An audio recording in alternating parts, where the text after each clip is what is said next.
Hello and welcome to B.A. Contemporary Gallery. I'm here with Chele Isaac and B.A. Harrington, and we're going to have a conversation about their show, Homing Device in Gallery number 5. Before we start, I'm going to read a little bit about these two artists, and because there's a little bit of extra sound and the air conditioning, project your voices. Okay. Chele Isaac works across several media, including video, sound, sculpture, and photography. Her installation works have been shown locally and nationally in art centers, project galleries, and museums. Her short films have been screened in group shows and film festivals in the US and internationally. In 2017, The Understory, a 7-channel film, premiered in a solo show at the Madison Museum of Contemporary Art. She was the Wingate Artist in Residence at the spring of 2015 at the University of Indiana, Pennsylvania, which culminated in shows at the Pittsburgh Center for the Arts Summer 2015 and Pittsburgh Space Gallery 2016. She serves on the curatorial team for the Arts and Literature Lab in Madison, Wisconsin, and the UW-Madison Art Department Board of Visitors. She earned an MFA from the UW-Madison and maintains a studio and collaborative art space in a renovated former church in downtown Madison. Welcome, Chele. Thank you. B.A. B.A. is the daughter, granddaughter, and sister of carpenters. B.A. Harrington took the family woodworking legacy to another level in 1992 when she enrolled in the traditional cabinet and furniture making program at the esteemed North Bennett Street School in Boston. After working for a decade as an independent custom furniture maker, Harrington returned to academia and her studio art background. She graduated with an MFA in wood from the University of Wisconsin-Madison in 2007. Continuing as a graduate student in the Department of Art History, she earned a master's degree and a material culture certificate from UW-Madison in 2010. Since 2012, Harrington has been a woodworking professor at Indiana University of Pennsylvania. She continues to write essays, speak at conferences, and build sculptural work in reference to early American furniture forms. Her new research interests include ways in which cognitive science can inform craft practices and curriculum. That was a lot, but these two have impressive backgrounds, and I think they're very informative and interesting to their work. So, thanks again for being here. So I want to start, before we really dig into talking about the specific pieces in the show, I want to learn when the two of you met and then when you decided to collaborate. Do you want to take that? Sure. So we met, I don't know what, 2005? So yeah, summer.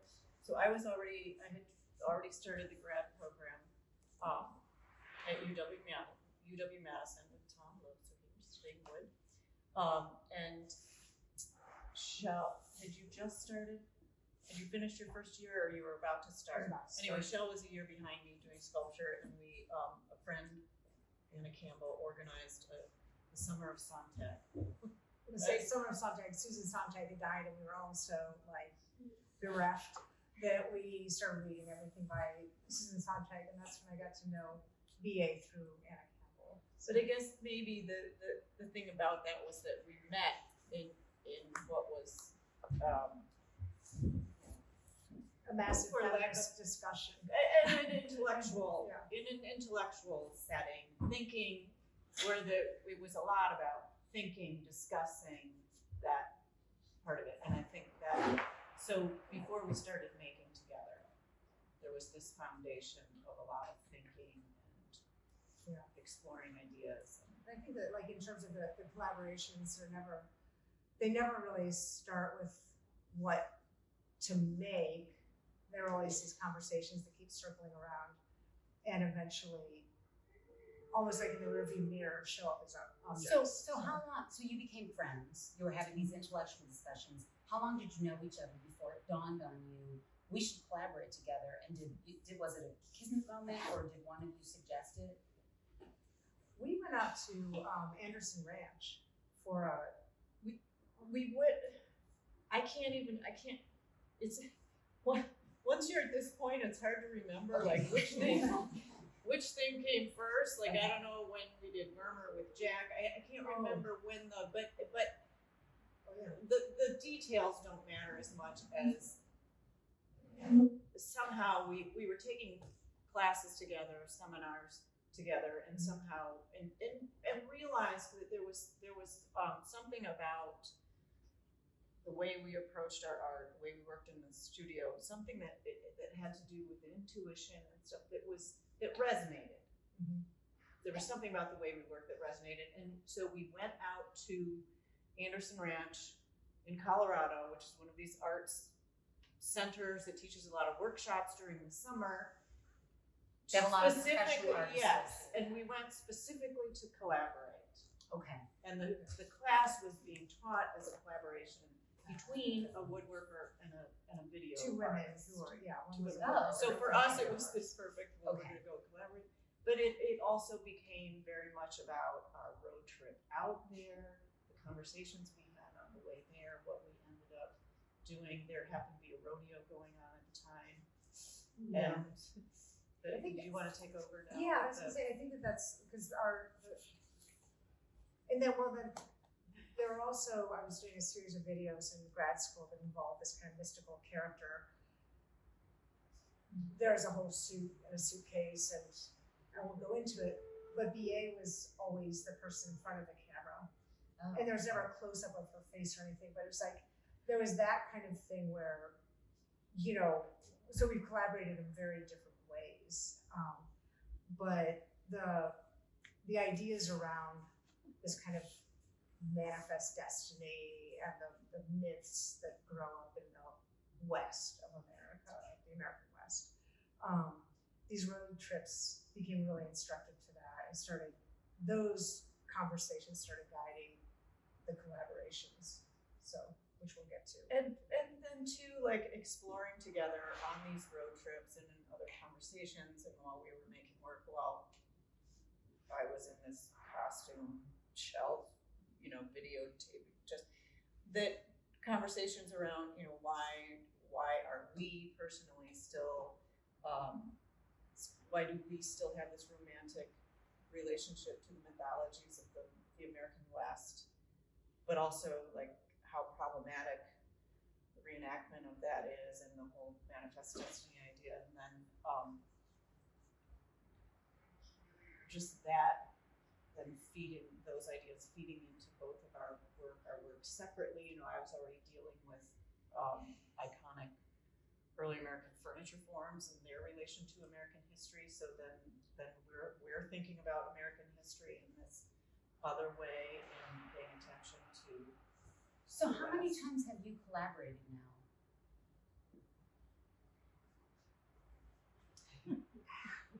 Half a dozen? Okay, so Like a lot. Like a lot of times. Yeah, and some were small individual projects like, like this, and some were then there were some of these larger, more installations. So for people who might not know, so this piece that's in the show, which you call the moho, which is this mobile home one, you made that many years ago together. Yeah. And that showed at an art center or museum somewhere. And then it's been in storage, and that was the idea of like, let's show it in this number 5 space, because boy, wouldn't it look great, and boy, doesn't it look great. And then these other 2 pieces are new. So in terms of how many times you've collaborated, is this piece is fairly early on in that? And This is more, because this is all about the a later- manifest destiny. Yeah, this is a later piece, I would say, right? Yeah. Okay. Yeah. Okay. Oh, Yeah. interesting. This So sorry, let's talk, we let's- get confused too. So let's talk about this piece, because it's super interesting, and I have been watching people come in this whole show period for weeks, and people are super intrigued by it, but really don't completely understand what's going on. I mean, they have ideas, but from everything from in that window, which is in the floor, and there are those little like sock doll things. Like, I want to know all of it. Like, what We is don't that? even know all of it. So this came, we had done a lot of work around this idea of the mythologies of the American West. Okay.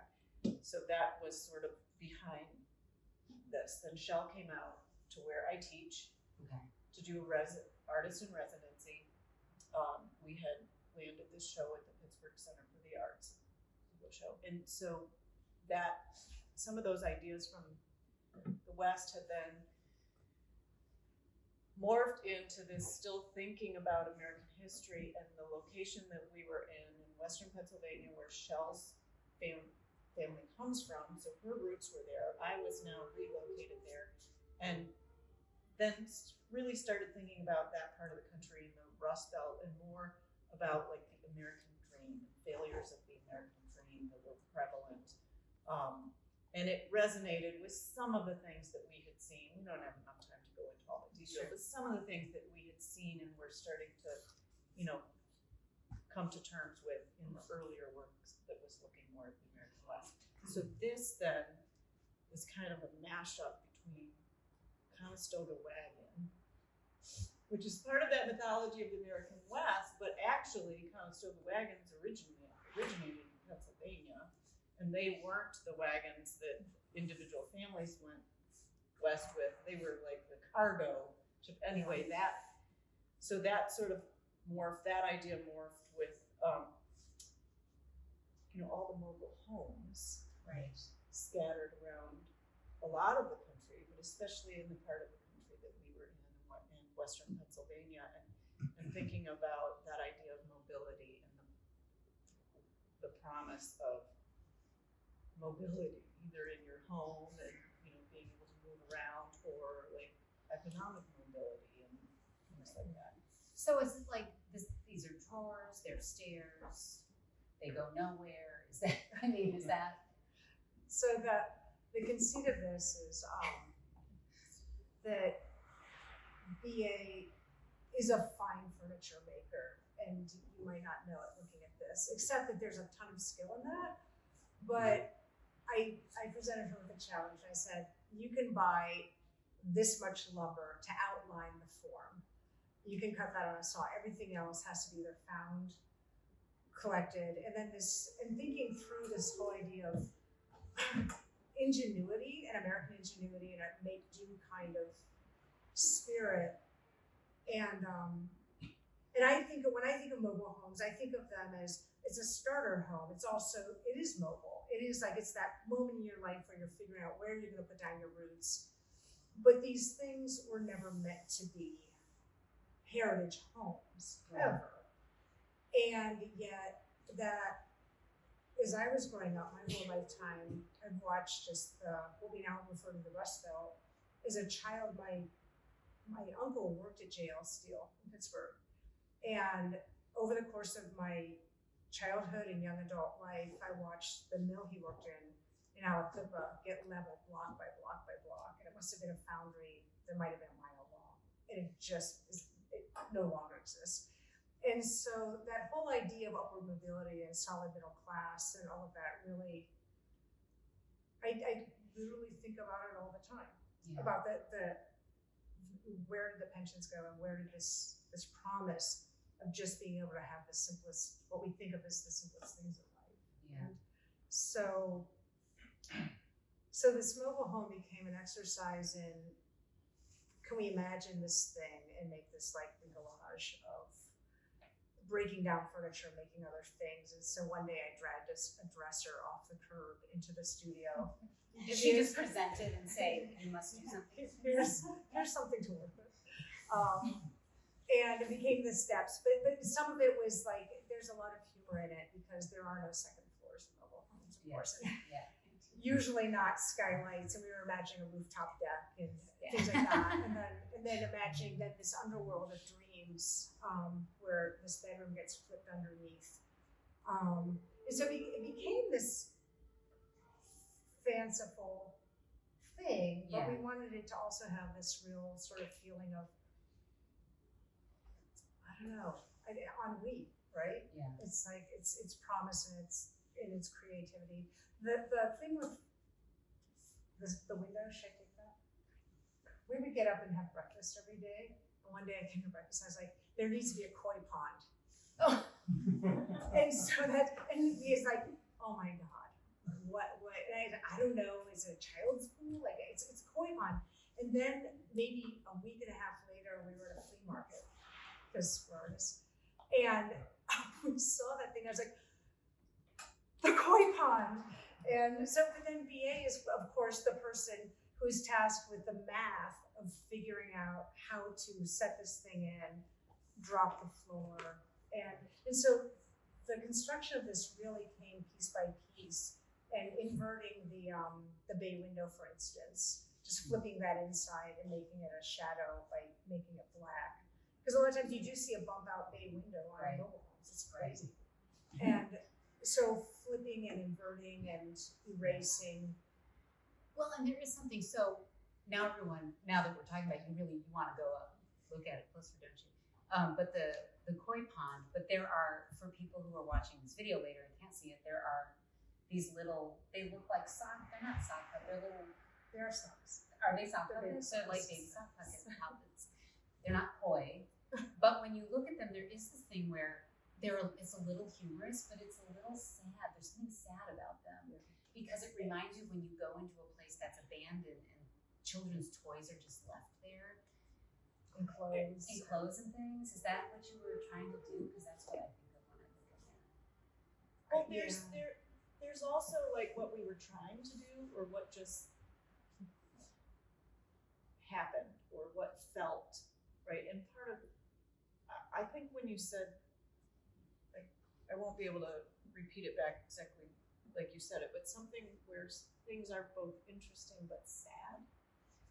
I think that's a theme that runs through all, and we found that, like in our trip west, it was that, like, we're very interested in these things that are also, and we find some things very aesthetically pleasing and interesting that are also very sad and signs of what, decay and failure and stuff like that. And then though it moved to, so this is the second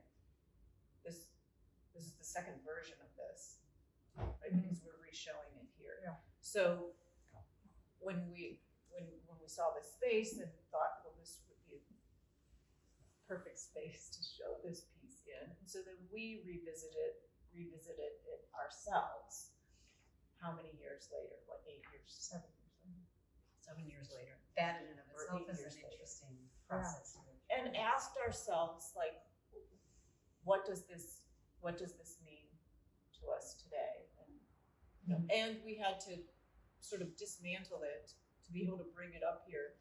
So there was a point at which I felt, I think I even said, I feel like I'm renovating a mobile home. Like, who does that even happen? But it was kind of like that. But the action of doing that also sort of fed into the. Yeah. I mean, we made this after road trips in the Obama years. And so when you think about, like, how your work takes on a different resonance pre and post Trump, no offense to anybody who's on that side, but as people, as Americans, as women, as voters, as all of these things, it's just like this kind of upheaval. And then when you frost that cake with a daily reminder of like literally this summer, smoke blowing through. I live on a farm, and I literally can see blue mountains out my back door. Couldn't see the mountains, and they're like 1 mile away.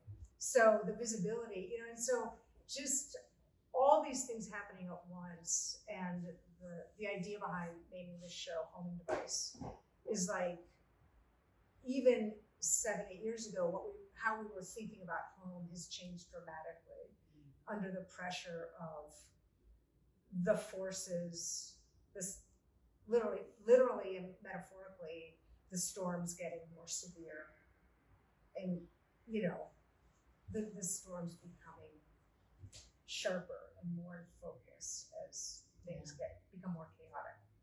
So In this, the little statement you gave us about the installation in general, there's a thing where you say, finding one's home in a culture unsettled by the idea of progress, defined by unchecked consumerist desire, a detachment from nature, and the belief that the future is somewhere out there. And I like that last bit. And so could one of you talk about what does that mean, the future is somewhere out there? And I assume you mean that kind of ironically, or that dashed dreams, or I don't know. Tell me what you meant by that. We might even Do you remember what you meant by different that? things to it. Yeah, go ahead. Well, I mean, I guess.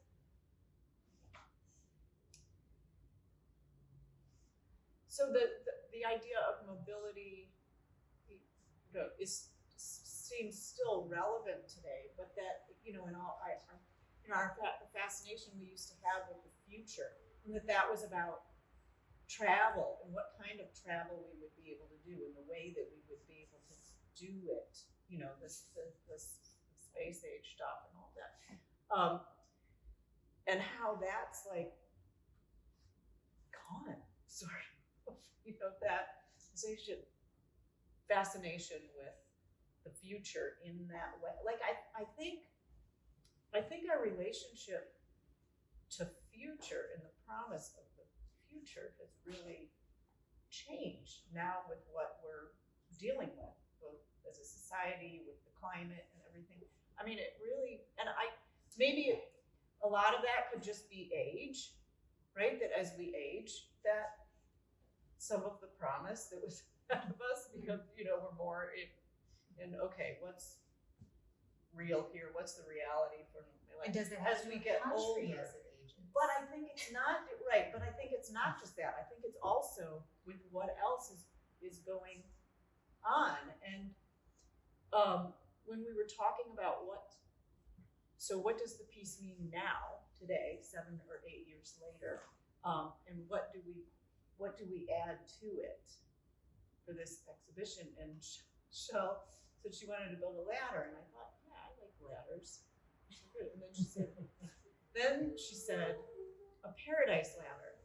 And I thought, yes, we need a paradise ladder. Everyone, it just felt like, Yeah, and so that brings us to this, The paradise the paradise ladder, Yeah. which is fantastic. thank you. And,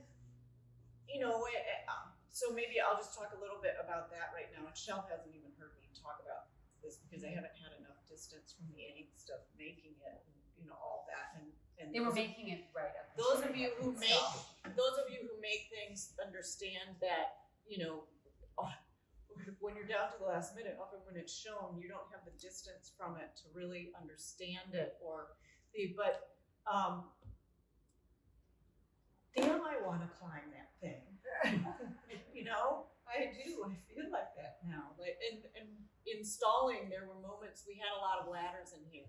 We had a 16-foot ladder to get that stuff out, and then we had 2 other ladders that were, and I'm climbing up on a ladder to do stuff on the moho, and there were so many moments where this was already installed, and I needed to get on a ladder, and I almost went on that. It was like, wait, no, wrong ladder. I do want to climb that thing. So can you talk about just the construction of this for a second? Like what the materials are? Because it's so beautiful as an object. It's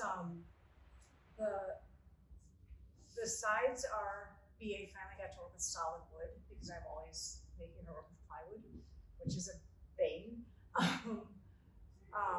But it's oak side rails, and then each step is just 4 pieces of multi-porch ply that have been laser cut with the word paradise, and then that's all sandwiched up with fluorescent plexiglass, which has this odd care quality. The fluorescence, when light hits the flat surface, it refracts out to the edge, and it makes it look as though it's glowing.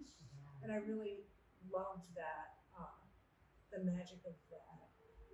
When we first lit it, everyone was like, so that was planned. but for those of us who didn't know, it was.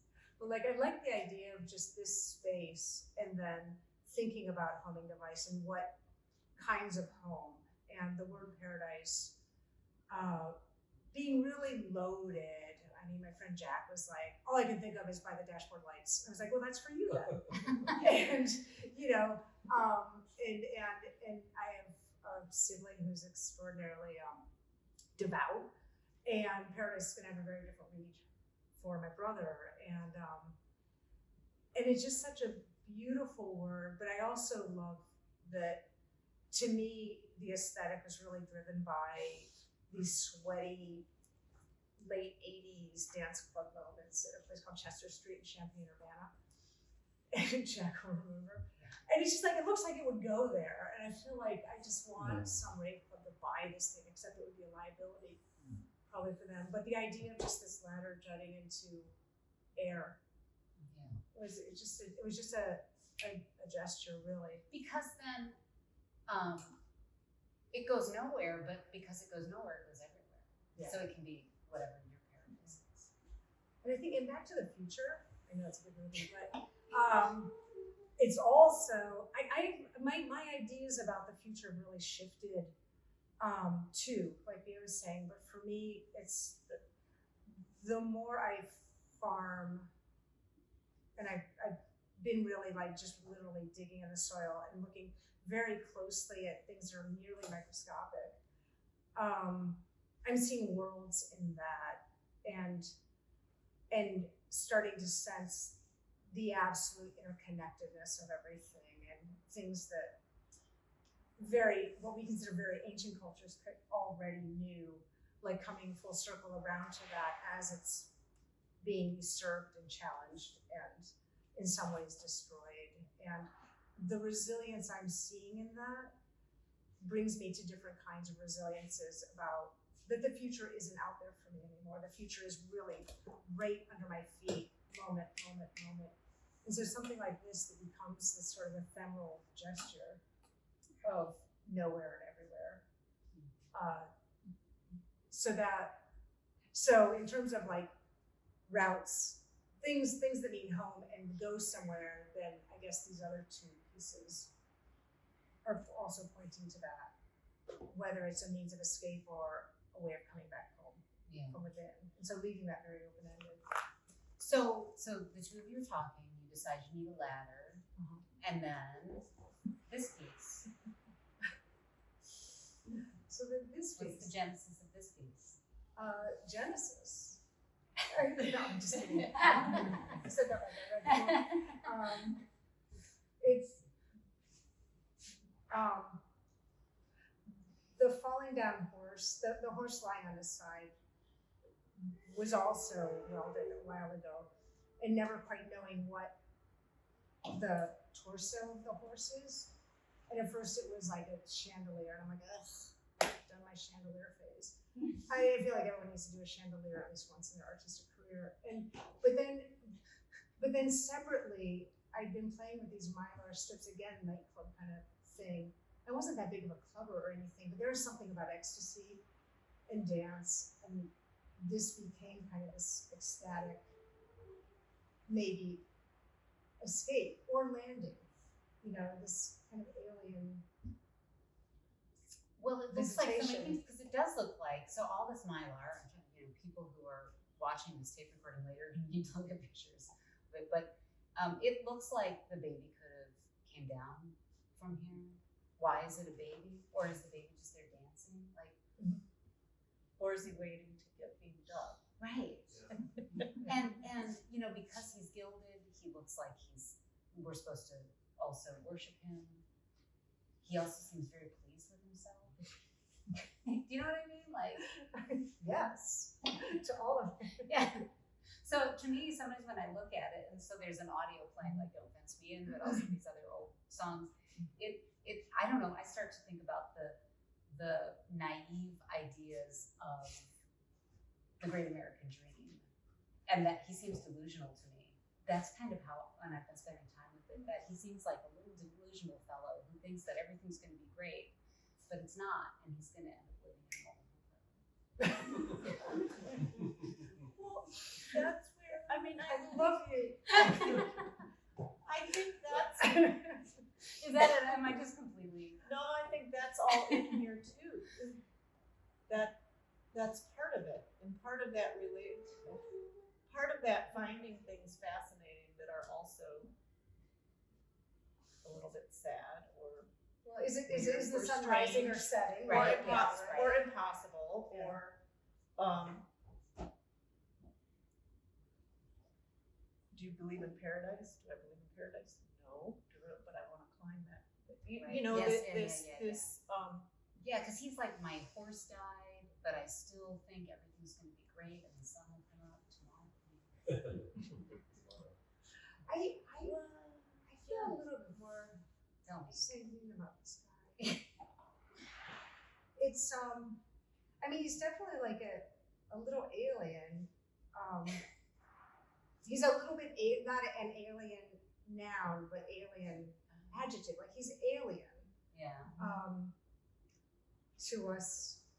He does seem self-satisfied, but But in a way that we all are, I guess. Yeah. Like, I'm not, yeah. I just, you know, the idea of whether this horse is down for the last time or in the act of getting up. I've always been unsettled by seeing horses lie down. You know, they do lie down, but they also die lying down. And they can founder and die on their sides. And the horse goes back to this idea of like the horses and the oxen pulling everything westward, and going back to this idea of the future, that the future is always going to be more. There's going to be more in the future. There's going to be progress. Our children will be better off than we are today, which means they'll be bigger consumers. And, you know, all of this seems to be, you know, who's that guy, Carl, who wrote the children's book, The Caterpillar Pillar?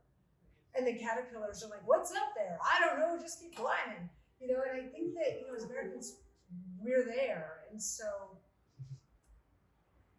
I don't know whether again, back to ennui, whether these are escape routes or not. I don't know if there's an escape route.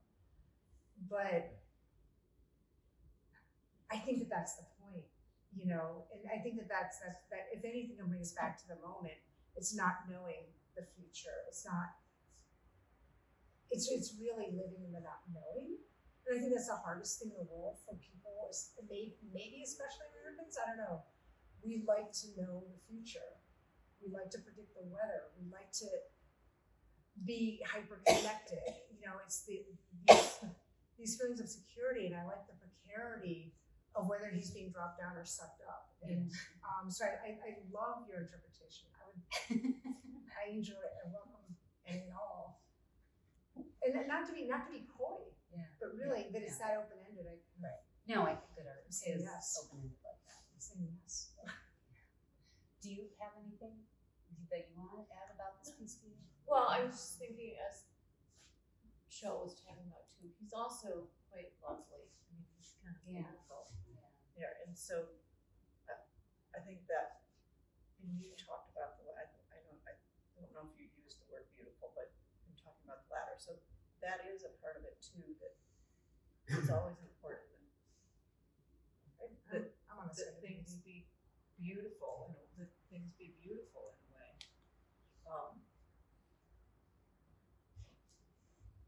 Yeah. And now I'm looking at him again in a different way, and I think he's sort of like, pick me up. You know? Yeah. Like it's,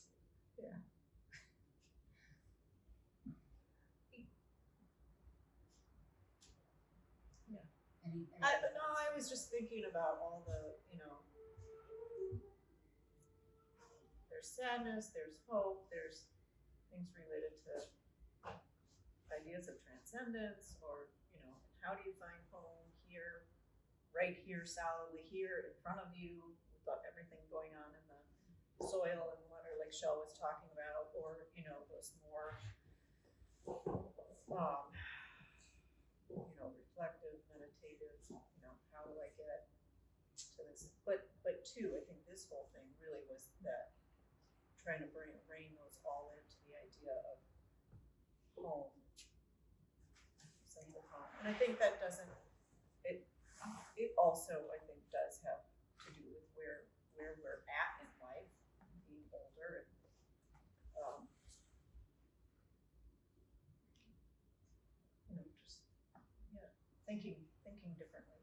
losing, having lost parents, what does that do to your sense of a feeling of home I think home on feels earth? way more unbounded Yeah. because of the kind of things that we're all facing, because of the existential dilemmas and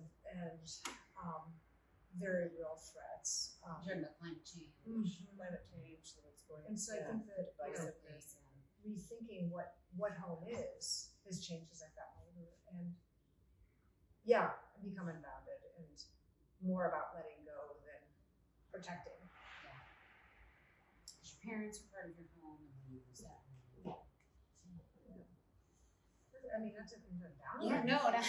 I mean, I'm going to open it up to questions in a second. I just want to say that the show looks great in this space, and it's really fantastic. And I'm really sad that we have to take it down. I get everything moment to moment. Yes, Just, no. it's Kind of the theme. we're prepared. Yeah, but before I open it up to questions or comments from people, do you want to add anything? Oh, I've talked enough. Yeah. Does anybody have Tom? Is the echo sound? Is that part of this activation? Oh, we should. Yeah. There? Yes. Yeah. That This. Yeah. Yeah. that's what's moving about. So yeah, talk about that for a second. Because Technically? that was technically that's interesting. It didn't work the first time. There's what's making this tremble is just sound. It's like a 52 hertz sound wave that we can't hear. And then, just out of interest, there's just the Andrews sisters doing that. It's just that they're the backup singers with Bing Crosby when he covers the Cole Porter song. And I just love that sounded like it's on the wind somehow. That's But the it's- Andrews sisters? It's the song "Don't Fence Me In." Yeah. And so it's just very subtle, but then the shaking of it is just that 52 hertz thing shaking a little speaker that's up there. And it didn't work, or it stopped working or something. And then we just tried turning a ceiling fan on, and it was not at all the same effect. And so the biggest ladder in the world ended up getting brought in here again. But it was completely worth it. So when you do this at home, don't mount your speaker like this because it'll shake itself off. You can just use gravity to. I don't know why I didn't think of that, but I was like, oh, just stick it down. So that was the problem. It was so stupid. But so the sound that we hear is coming from the same soundtrack that's shaking the face. It's Yeah. into a frequency. It's a little tiny speaker this big up on top. And that's where it's coming from. Uh-huh. It sounds like it's coming from somewhere else. I know, because of the lovely vaulted ceiling. Yeah. That was a happy gift. Yeah. The way it travels on the ceiling. Kate. So I guess I'm sort of curious about there's so many things in this show that have sympathetic movement or things that are happening because of the way they're installed. I'm curious about the intentionality or the play with that. Like the paradise getting sort of broadcast onto the floor through the way that it's lit, and even the shadows of this piece are really beautiful, and the way that this kind of changes the light. It feels like water over here a lot of times. I mean, I also have glasses, so I'm catching that in my glasses. But I'm just curious about how much of that you knew was going to happen, and how much of that was just let's get the things into the space and then play and see. It was pretty deliberate to take. I love this gallery because you've got white gallery walls, and then this. You know, Has shown in this space before, so that may have helped. it did help.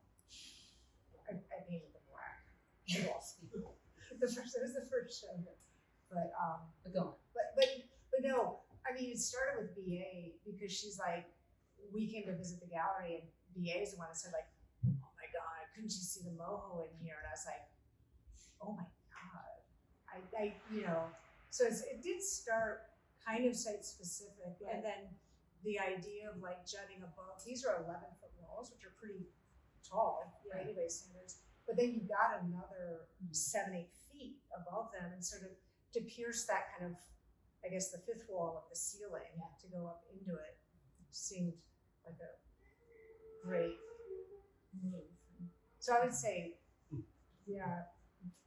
And we've done that before, like really trying to use the space. But this moho's made it look better.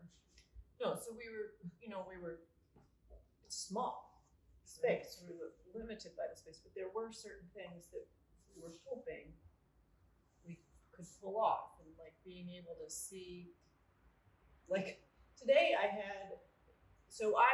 when I was here before, we installed and then I left. And now I'm seeing it again for the first time since then. And it was cool coming up the stairs and having like through the doorway, I could see a cropped section of the moho, which was this anyway.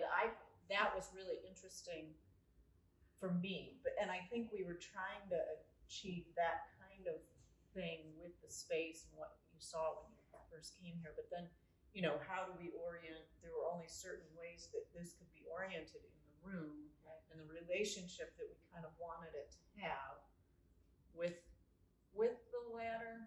So, because I think it's more effective that you don't come in and see the ladder immediately, right? That you have to confront this thing first, and then the same thing with. So, combination of what was achievable in the actual space with It was fun to think of. There's only dialogue 3 that we pieces. pulled. But like, how do we, hopefully I think they tie together. They don't seem discrete to me. And I love that. So sometimes I might be in here doing something and just admiring the work, obviously. But I'll be in here and someone comes in and they're looking over there. And because there's such a long pause between the sound and the motion of this piece, they might be over there looking and then they don't realize it's going to do that. And they kind of, they look at it and it starts to do it. And it's this great surprise. I think a little bit of fun house. Yeah. Makes it any show helps. You're an art, smoke and mirrors. So, Anybody else have any? I gotta say that I think the shaking creates this mystery that's really interesting. And the sound is like this high thing, up there somewhere, luring the figure up. But I also I can't help myself from saying this, but this is almost, you weren't listening to Neil Young, were you? I mean, this is after the gold rush. is that right? Flying Mother Nature's silver seed to a new home in the sun. Oh And it's Neil Young and Crazy Horse. Oh, that's so Well, interesting. where were you 6 weeks ago?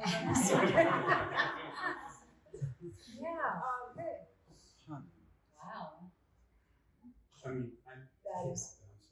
I'm sorry. His observation is way more interesting than mine now. But it also just works as a kind of a thing, like this kind of like, there's this magic future up there. Here's this future you can climb to here, and then what you're stuck with is this life in the mobile. And there's something that's really nice about the contrast between these two things. We talked a little bit in the discussion of like what is this piece now, post Obama, post Trump, where are we? And then in conceiving the new works, it's like, how does this conversation keep rolling forward? And we basically what you just said really felt like that interpretation is really on target. I like what you said because I've been kind of ruminating about this. You started with talking about, as you get older, sort of the end, gets closer. And I haven't been meditating exactly, or smoking anything. But I suddenly thought about this being a very modern Pharaoh's tomb that had been brought together over time. And the moho is the work you've done before. And that you realize that, at a certain stage, you're probably not going to be doing anymore. You're not going to finish it, but you finished it enough. And you've been able to pull it, and then you're reaching up, perhaps spirituality, related to spirituality. You're reaching up the ladder, but at some point in your life, you can't get any further. And you end up just hoping, that the end will be the beginning. This is, I think we should just have a talk, instead of an artist talk sometime, we should just have people show up and go around the room. Have people just give us interpretations. But this is one of my favorite things about making work and putting it out into the world. Because then I get to hear you tell me what I just did. Tell us what we just did. No, but I mean that for me, that's a big part of it. Oh yeah.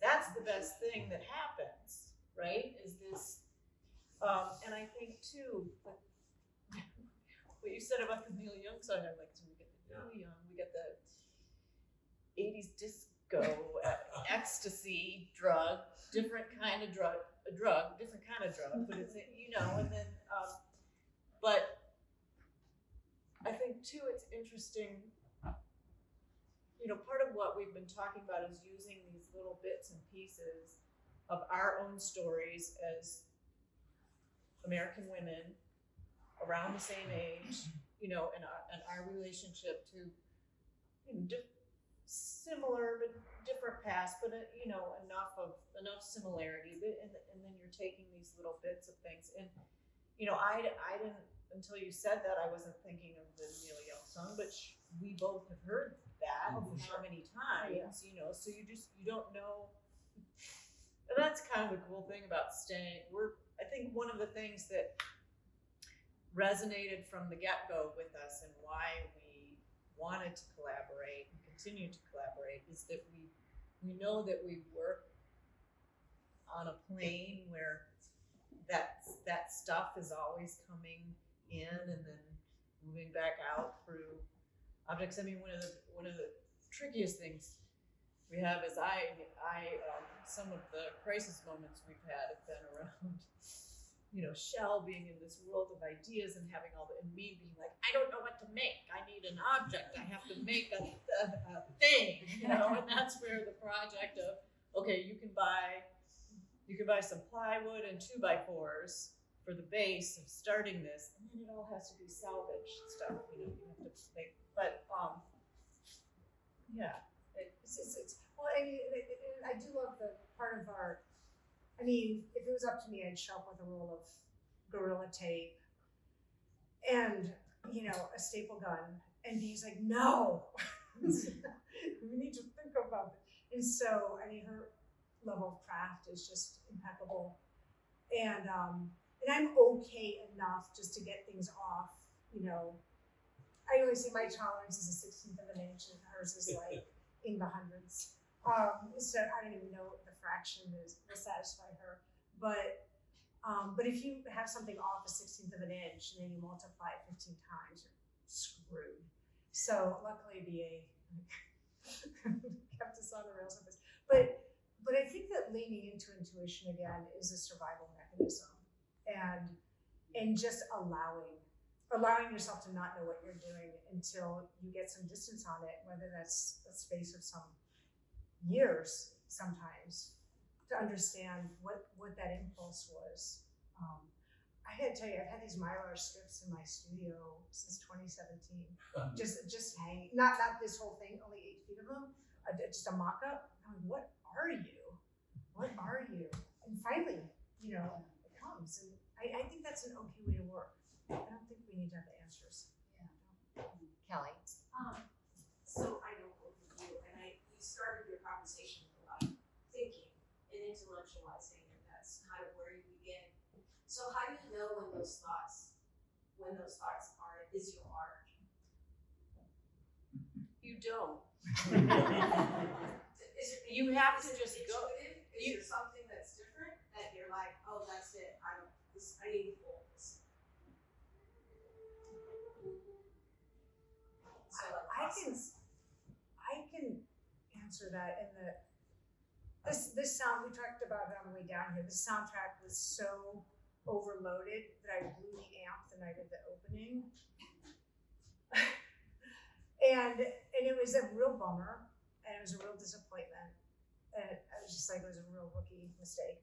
But taking a step back, it's so completely spare now that sometimes like the overdoing, for me, it's like editing out the thinking, like really paring that back. And so that's always a goal. Is because I overthink it, I overload it, I'm a maximalist when I do video. And it's hard to see it all and see it all working together and then to take out one gem. It's the hardest thing. And every single piece I do, I'm learning it a little bit more. And just that's my goal as an artist, is to keep paring back and paring back and paring back. Does that make sense? I think too, though, that one of the most rewarding things about collaborating is you get to certain moments of knowing, yes, that's it, or that's gonna work, or we're gonna do this. That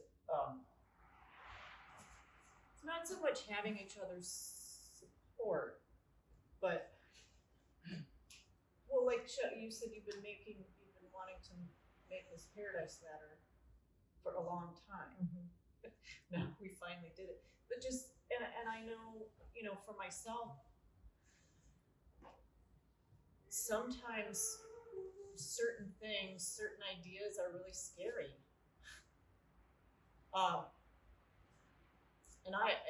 And the fear is different. Sometimes it's about vulnerability. Sometimes it's about, is this thing came to me? Is it really something, or is it really trite and means nothing? And when you're working with someone else, if you have a certain kind of thing going on, and that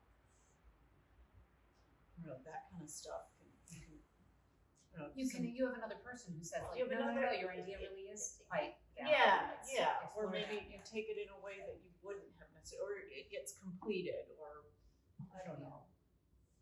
That's good. Yes. Chele and I were talking out there just a few minutes ago, and you were talking about a gardening project that you're undertaking now, where you're digging up sod, you're placing the sod with prairie plants, deep-rooted plants, native plants, and it's something that sounds like it's taken days or weeks. It's a vote for the future, and it is a probably very incremental effort. And I'm wondering if you approach your artworks in that way ever, with a very prolonged timeline and a vision that's probably, I'm sure it's so, that you're seeing something that you can only halfway see as a conclusion. Oh. That's an interesting one. Yeah.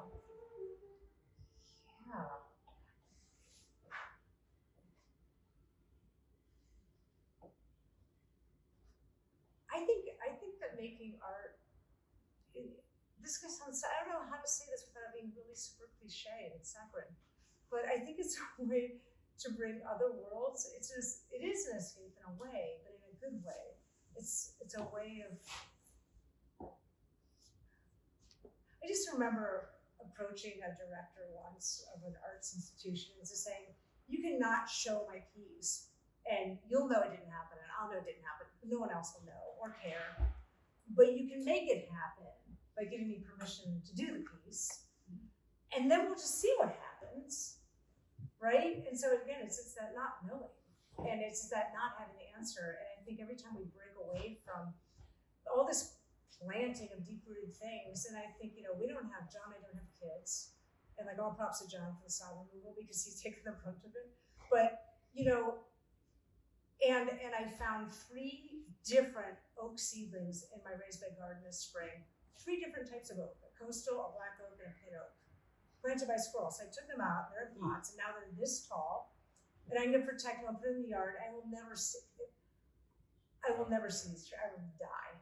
And then I was thinking just yesterday, like, then somebody could just come and probably just with loppers at that point, take them down, you know, not even a chainsaw, you know, but we don't control a thing, us people. We don't control a thing. And I have no control over what will happen with the interpretation of work. None of us artists in this room do. But I think that's the reason we need to do it, because no one else is gonna. And then it'll be here, and then something else will happen. That's all of it. That's all it is for me. And you said it's a vote for the future, Yeah. which is great. And it's a vote for each other, I think. I think that we all, however we're making in this thing called humanity, we have a heart surgeon in the room. You know, I mean, we're always all making. Every morning when we make coffee, we're making another day. I think it's really exciting. And it is a drop in the bucket. And it's really hard to overcome that some days. Like, you know, as the smoke rolls through the farm from Vancouver, you know, it's like, but it doesn't matter, I think, right? It has to. I like that idea of, you know, so planting is a vote for the future, but yeah, making of any sort, I think, It's all planting a seed. is inherently a vote for the future, even if it's a very short future. Let us not forget. Yeah. So I just want to say, like, that I have really enjoyed being in this room with you all, sitting in here amongst the work, talking with Shel and Teresa and hearing from you. I mean, this is what. Yeah.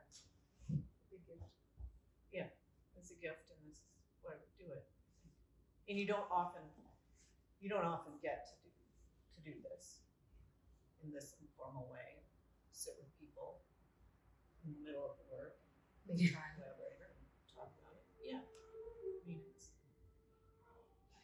And we've been here officially long enough that this will be an earworm. Yeah. Well, I think that's a good place to end, but then everyone just hang around and keep chatting, I mean, in an even less formal way. Thank you.